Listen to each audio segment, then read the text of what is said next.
Okay, so today I'm going to be going over this trade that I took this morning, and let me actually clean this up a little bit.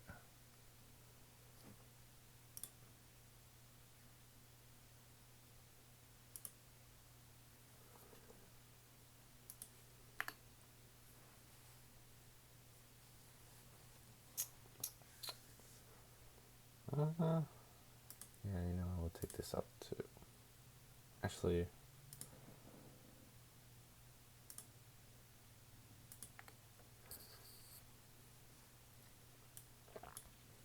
okay. So for this trade, we were previously just kind of trending upwards into all-time highs. We didn't have any SMTs or anything with ES, so that was obviously not great. Let me check. This is recording. Yeah, it's recording. All right. So that's happening, right? And then kind of look down here.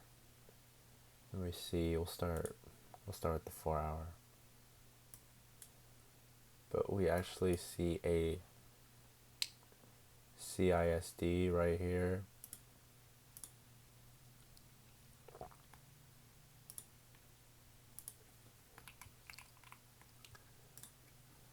So you can see price moves away and then comes back to test opening price, and when it does that you would want it to expand away, which is what we wanted, of course.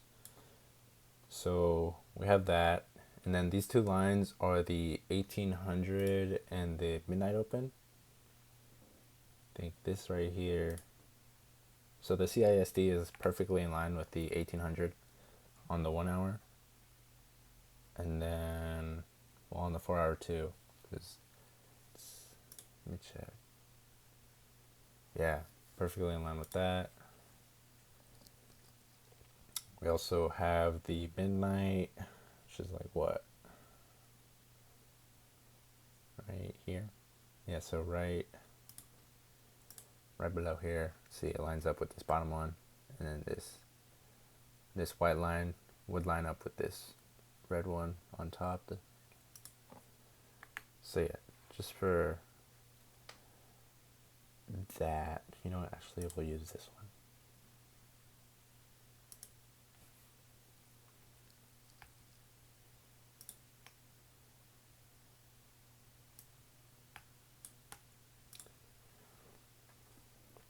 So yeah, we have these two key opens, 18 o'clock and midnight.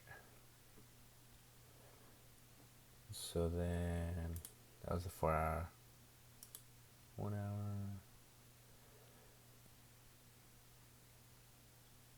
All right, I think that was all for high time frame. So lower time frame, we marked out our standard deviation up here, and as you can see, we hit max, or not max expansion, but the first expansion point right here in this -2, -2.5 zone, and it was lined up perfectly with the CISD and the 1800. So that's why we had so much interest in this level right here, 945. Oh, so our entry was 945, and did I interrupt this? Yeah, I did. So we come down, and then I'm just like getting edged.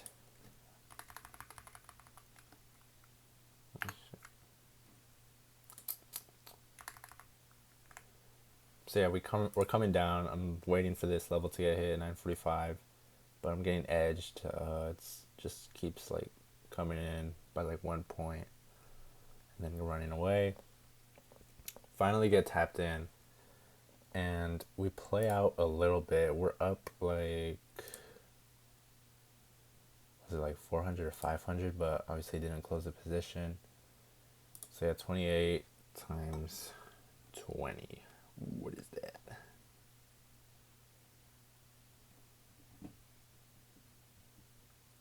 Yeah, so at one point we were up like around 560, and then we come down.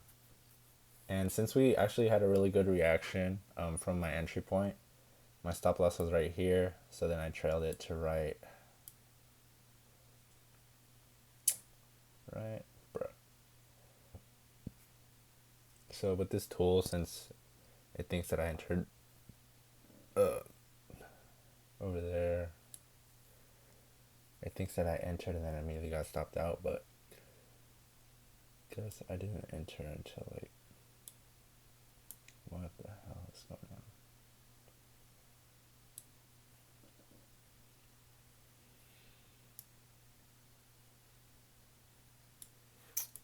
This thing's taking up.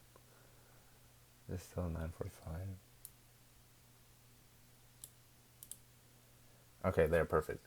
So you see this little line just shows where I got stopped out eventually. So entry, and then if it would have went all the way up here, would have been pointing up that way. But yeah. So I trailed my stop from like down here at 15 points to basically my entry point, just because I had a really good price had a really good reaction from that point. So you can see we tap in and then we immediately create this big wick up here, and then we start trending upwards. So I'm like, bet this is probably gonna be good, and I trail my stop up here just to take more risk off the table. So when we're actually trending up, you can see we kind of like don't have a lot of volume. There's wicks to the upside and the downside.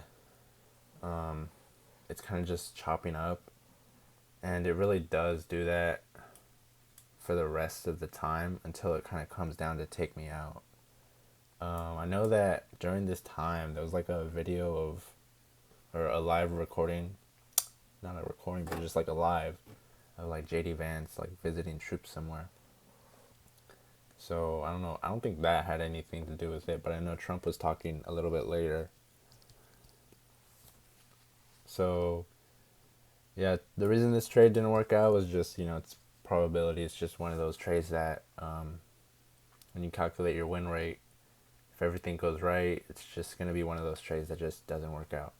As you can see, we had everything. We had the first zone where you would cap the market, stacked with the 1800, the midnight, a 4-hour CISD. Like, this was a really good level. Unfortunately, there wasn't a lot of volume, so then maybe that could have played a role as well. But yeah, we had this really nice reaction from this level. And then this trade actually made me break the 30% drawdown rule with Apex. So you're only allowed 30% of like 2,500, which is 750. And it's not like I lost 750 in one trade. It's just like over a series of trades. It kind of added up. But yeah, we lost this. And then you guys know that I've been trying to hit like a 70 every time, just so that way I could make hit the 30%.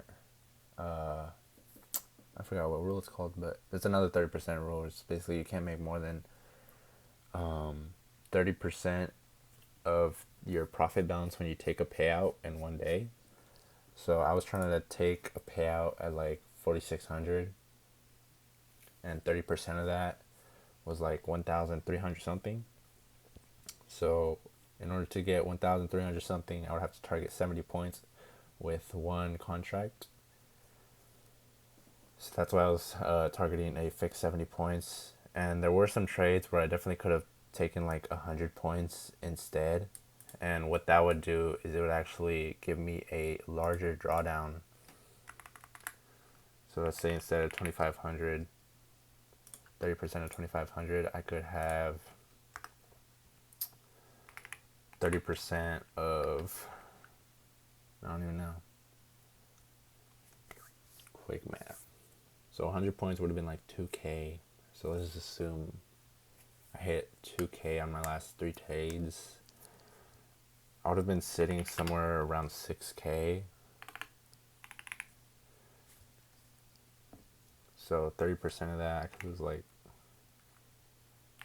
around 2,000. I think it's a little less. It is a little less because it's 30%, not just 33. But yeah, so now basically I'm just gonna be targeting like max just as much as possible. So for this case, I would have liked to come up here and fill this big fair value gap, or just go back to all-time highs, because why would we do that if we didn't want to manipulate down just to distribute up? Yeah, no, this is afterwards. So yeah, that's basically the trade. And then I was thinking maybe like taking something down here, but we didn't even come into max expansion. We just sort of reacted off this 4-hour and then chopped out on a lower time frame. So you can see we come down 4-hour fair value gap right here. And there's a 1-hour fair value gap inside of it. But yeah, we tapped into the 4-hour fair value gap. We're not anywhere in the max expansion zone, which is this area right here. Although -4 does line up really nice with that. See, maybe if we could like just chop up, come down tomorrow and touch that, that'd be very nice. And then what was this? No, this is the lower time frame. Okay, yeah, that's the trade. Really good trade. Just sad it didn't play out. This line I had right here, I think that was like the 60 points I had marked out. Because I was thinking about like taking the 69 or 70 points, or just targeting the whole thing. So I wanted to have it marked out and see how price was doing at that point. If it wasn't looking too good, I would have taken it. But if we were doing all right, then I would have just went for all-time highs again. But yeah, like I said here, we're not in this max expansion zone, so no reason to really look for anything. And good thing we didn't, because we just chop out the rest of the up until now, and we're still chopping. So yeah, not like a bad day. We just know what we need to do now. We need to make sure that we target as much as we can within reason in order to grow that sort of drawdown that we have the ability to lose. So if my next trade, this is honestly beneficial for posting, I guess, because I wouldn't have to cap it at like 70 points.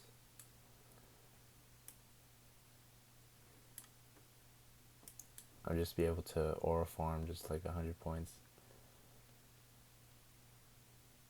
And then I did this out earlier just cause, and then you can see a standard deviation. We hit the first cap, first zone where we can cap the market, and then max expansion is like the last place we can cap the market. So there's only two really.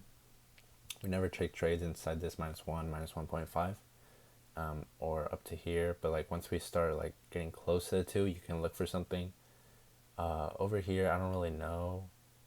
I think we don't really look for something. We would kind of wait for it to just come to max expansion. But yeah, we end up hitting the -2, so